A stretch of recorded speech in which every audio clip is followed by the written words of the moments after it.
We have historical battles in the game. Yes. One of them is Red Cliff. Hey everybody, it's Party Elite, and I just returned from sunny San Francisco with lots of information to share about Total War 3 Kingdoms, some of which is already up on the channel. Creative Assembly hosted an event, and I was fortunate enough to be invited, so a massive thanks goes out to the folks at CA. And apart from getting a chance to play through parts of the campaign and get a better understanding of how the game actually plays and feels this close to release, I was able to chat with a few of the team members behind the whole project.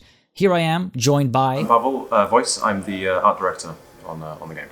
And I'm Don Starr, and I'm a senior designer on Three Kingdoms. Awesome. So it's been a very long road. How long has Three Kingdoms actually been in active development, production? Quite a while. We had a small team kind of working on it for a while, just kind of, in pre-production. It's probably two years, 2.5 maybe a little bit more. And what's the process sort of been like, going from a risky, some would say, pick of this kind of more fantastical history approach? How was the process of adapting all that over these 2 years? I mean, you say fantastical. I mean, it's still very much based on a true historical period. Yeah. We have the records of the Three Kingdoms, which is the records of the time written there and then, and this inspired through the ages. The writing of the Romance of the Three Kingdoms, which is where the idea of fantasy comes from, but it's still very much grounded in history. And we sort of started with the book, I think. Yeah, and I mean it's been actually smoother in a way, because normally we work off of the historical records and embellish it with the narratives that we kind of come up with and the stories. But here we've got this really strong kind of piece of writing, which is the Romance of the Three Kingdoms, which gives us this wonderful kind of narrative addition to the records, the history, which has just made it. Yeah, it's been a pleasure, because it's so detailed, as you know yourself, about the characters, the stories, a wonderful kind of detailed look at the period, not just the kind of dry historical account, right, but the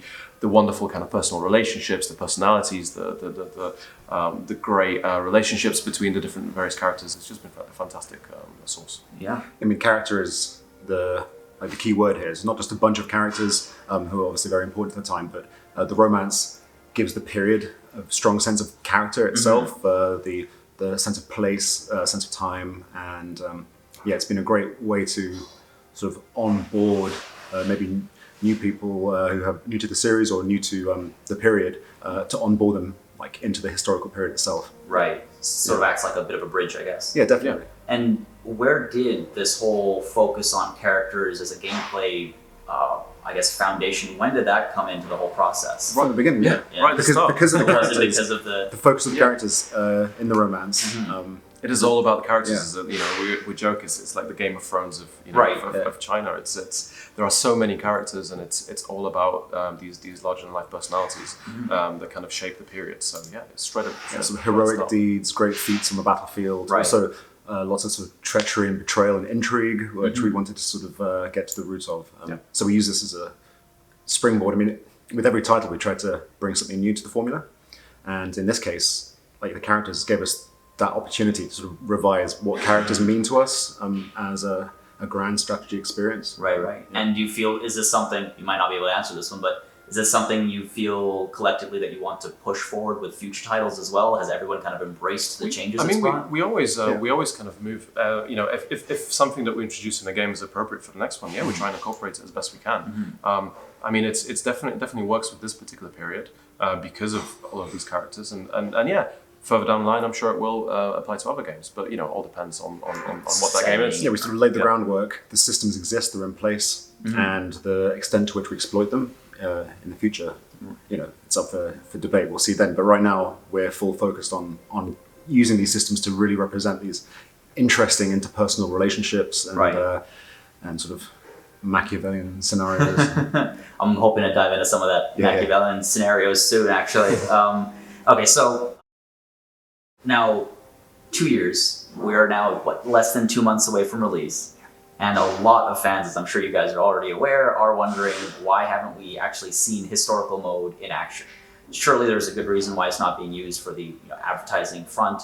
It definitely exists, but what was the reasoning behind that from a more, representational perspective? Well, the main focus again is the characters, and the best way to represent and show those characters is through the romance mode, because it kind of isolates them, singles them out, and puts them in front and center. And the two modes are very similar in the sense that the core game, itself is the same. Mm-hmm. The main difference is that in romance you've got these individual characters larger than life. The focus on the battlefield is using your characters effectively to do damage to the enemy army, and at the same time counter the enemy heroes, because they're also super powerful. Whereas the records mode is a mode where you have to focus on your armies, focus more on the actual units, the unit compositions, your formations, flanking, battle side tactics. Heroes are still there, but the generals are still there. You want to just keep them back. You want to protect them essentially. They're not immortal. They have their own bodyguard units. Right. Fatigue plays a larger role, so battles are a bit more slower paced, and it becomes more about army maneuver and sort of tactics. Okay. Whereas, as you say, with the romance, you have these characters that are really powerful. They have some extravagant abilities based upon some of their feats from the book and elsewhere, and you can send them in, and they can do great levels of damage and destruction on their own. And so the enemy brings in their characters to sort of counter that, and you have this it's almost like a two-tier battle. You have a character battle and an army battle, and these things sort of intermingle with each other. Right. Whereas it's a lot more traditional. With the and that's the new thing, right? With records, it is what you'd come to expect from a historical total war game in battle. So, with any new game, we like to focus on the new. Yeah. I'm sure we'll be showing more. That makes perfect stuff sense down the line. But it's great for us that we have that choice, and the players have that choice. Right. If they want to play a more nuanced historical style battle, they can do that. They can, yeah. I just want to check to make sure there's no misunderstanding. You said that the generals aren't immortal in historical mode, but if I'm not mistaken, they're not immortal. I just use that as because they're super powerful. And also metaphorically. And also the higher, the more experienced those generals are. They're likely to be wounded at first rather than initially, killed straight away in battle. So they're more resilient. They're far more resilient than they are. Longevity builds into them more advanced they become. I guess you get more attached over time as well. Yeah, so it's unfortunate if they get wiped out, right? Just because of one unfortunate defeat. Or something. And the another big kind of concern is that in many ways historical is kind of going to be fantasy minus. Fantasy, for example, has duels. What's the equivalent of that in the historical title? Well, you can still pit characters against each other. It's just again their overall impact isn't as strong, right? So they are your more traditional kind of generals. So it's not the core game. All of the campaign side features. Everything is present. The importance of characters on the campaign map, in the statecraft side of the game, just as important. The Guanxi doesn't change. Yeah, all of the relationships are there. Okay, everything is there. It's literally, the main difference is the pacing of the battles, and the composition and the way you have to approach a battle. Okay, I see. Well, I think people will be happy to hear that. I know I am, because there was definitely a misunderstanding there. Like, but what about the historical side? It feels like it's being left alone a little bit. The romance is very much the historical side, right? Well, right? It's exactly. Sometimes it's hard to separate. For example, if whenever we speak to Chinese fans and we get feedback from them, to them it's the same. It's one. There's no connection. Right. What is the it's all. This is our it's history. All the same story, right? There's three kingdoms. Yeah. And then in terms of this divide between historical and fantasy. What's the multiplayer scene going to be like? Is there any thinking there? Is there both options? You have both options. Okay, and anything special coming to multiplayer? Maybe a persistent map? Maybe we have we have the standard kind of multiplayer support with battles. Campaigns. Yeah. The fun thing about the multiplayer campaign is that you can, it's fluid. You can form alliances. You can break alliances. When you play, you don't select versus or it's just fluid. You choose how you opposing. You could form opposing alliances. Yeah. And ultimately, I suppose you want to be in a situation where you and the other player are each an emperor, and you're then facing off to see the grand finale. And all of the full feature set is there for multiplayer, right? So you have the espionage, so you can even when you're allied together, you can still be spying on each other, right? So I wonder what they're up to right now. Yeah. So it's going to be a very filled, paranoid experience. And then in terms of for the last couple of months, I would say, somebody's been doing a lot of work with the Ever-Chosen tournament, making competitive multiplayer a lot more of a serious part of the Total War community. Any plans with Three Kingdoms? Is that the same hope that the community will embrace a competitive aspect? it's early days for that. Yeah, So, I mean, we'll see once the Exactly. game is released. We'll see what what the feedback is. If if the community wants it, I'm sure we can do the same thing. We can do similar things, support. Yeah. So from a inside the game itself, there's nothing beyond what already exists. Sort of, you can find lobbies or you can do a ranked match. There's no evolution of that kind of element yet. The focus is mainly on the campaign and the single player experience, with multiplayer being as you'd come expect from a Right. game. Yeah. Cool. Okay. And in terms of the gameplay experience as a whole, especially this close to release, what, as individuals in your roles, what are you most proud of? I'm excited with the relationship system. It's kind of based around the fact that initially each character has a set of innate traits, so that is based upon their profiles from the history and from the romance. And these traits come with a sort of implied opinions, and so different characters have different opinions of each other's traits, and this sort of forms an underlying thing we call harmony and disharmony. And certain characters are more harmonious together, some are disharmonious. So in the case of the three brothers you see downstairs, the three of them are in harmony. They're both fraternal, loyal characters, and they get on innately very well with each other. That means you have them in a force together, they're going to just like being with each other. They like each other's company.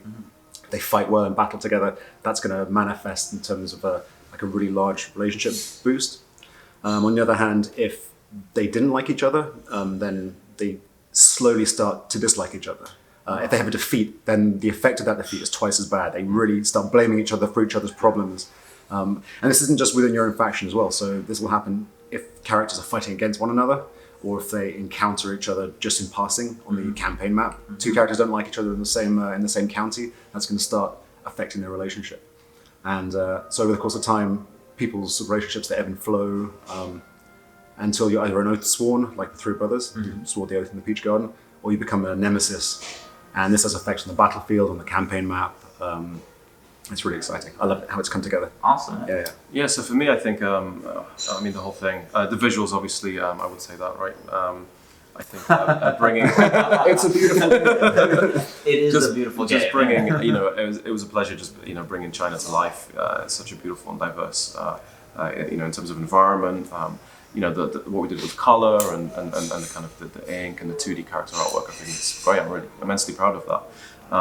But also, in terms of the gameplay, just the character-centric gameplay, I think, as you say, with the relationships, but also the way that the characters are so, the movement is so fluid. No character is locked to a faction, which makes it such a different experience. Right. Where you can literally, you can recruit faction leaders from factions that have fallen. If they've got a good opinion of you and their factions collapse and they're still alive, they're out in the world seeking to help or support someone else, right? New employment, basically. Yeah, exactly. So I've had plenty of campaigns where I've actually had faction leaders from other factions in my faction after the faction was destroyed.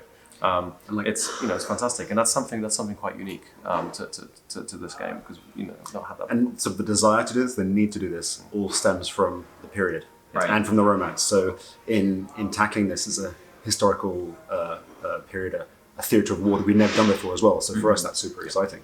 The fact that it's so character-centric has allowed us to sort of innovate within how we use characters and bring that forward. And I think you're right, like the fluidity of characters, the fluidity of loyalty is a great thing. Because in real life, people would move on, seek better employment if they weren't satisfied, or and the like. It's really Well, with that fluidity, and I think that's something everyone's been very excited about for a long time, because it feels like every playthrough can actually be different this time. Yeah, definitely. So what are some of the coolest moments that you guys have had while playing? Oh, so many. One of the coolest moments I actually heard about wasn't from us; it was from someone else. Was basically where they were playing Liu Bei, and they went to war with Kong Rong, and they won maybe 2 or 3 battles in a row with with Kong Rong. Each time releasing him, they were kind of role playing Liu Bei, as this good guy. With each release, Kong Rong's opinion of Liu Bei kind of improved. To the point where in the final battle where they won and essentially destroyed Kong Rong's faction, he happily joined Liu Bei and became the advisor, essentially. He was best friends with him, diplomatically on good terms, despite being at war with them. And it's because he really respected Liu Bei for the fact that he released him these 3 times in a row. So it was a fantastic story. Yeah, another story which came from our QA is there's the fluidity of characters means that a faction is destroyed. The major characters enter the character churn back into the cycle. And someone was playing, and up pops Guan Yu inside his recruitment pool. He's like, "What's going on here?" Liu Bei has been destroyed, but he's like, "Well, has Guan Yu just come to me straight away? Has he gone to someone else? Has he been sent to me as a spy?" Right. It's like, because what's the situation here? When a character re-enters the pool, when he goes to a faction seeking employment, there's a chance there that they are maybe willing to spy for you. And this includes like the legendary characters. So he's like, I want Guan Yu in my faction, but what's his deal? I don't know what's going on. But it turned out in the end he was a spy. Oh, yeah. What ended up happening there? I think it was sweet in the end. It was fine, but yeah, it worked out. I think it was busted trying to do something, and then he joined him. Got it. Yeah, he could have gone the wrong. He could have stolen like his forces or started a civil war or something. But I think it was more like, no, I'll join you. It's fine. That sounds the balance of like espionage and this character centric stuff. Since day one, I've been like, I want to see this because I'm a big role playing type as well. So I'm very excited for all that. Yeah. In terms of the whole development process, again, I've been warned about one last question, so I'm going to make it a good one.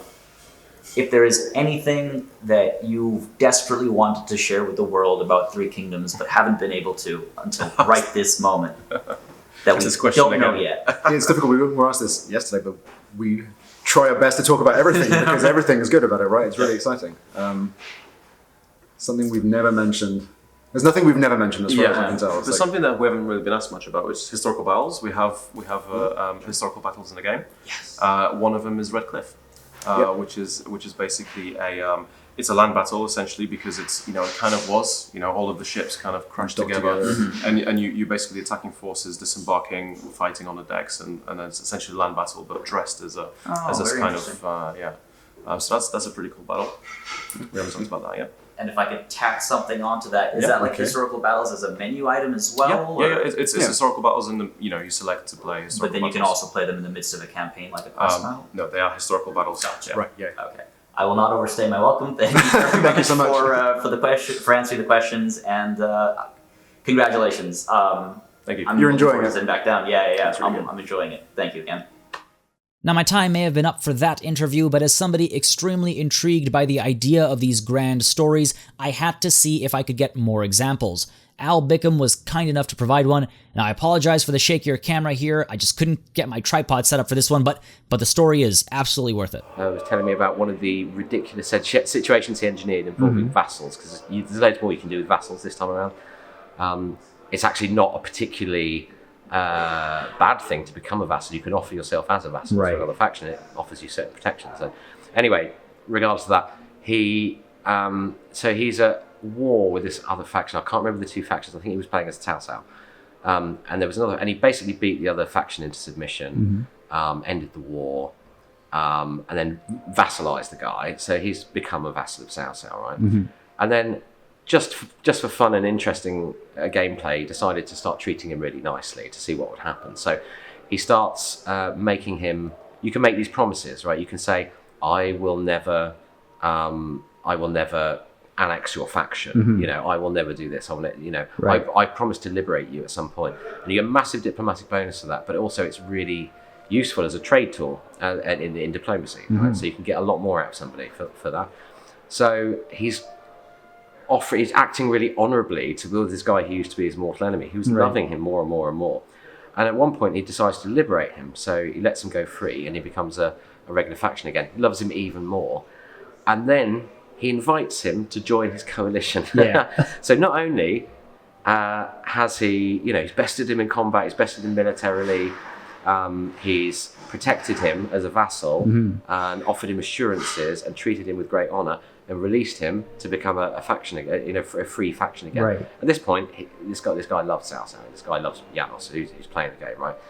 And he then invites him to join his coalition. So this guy is now being treated as an equal by the guy that beat him and used to be his master, and he's released him and raised him up and treated him as an equal. And at this point, the guy's crying with joy and love for Cao Cao.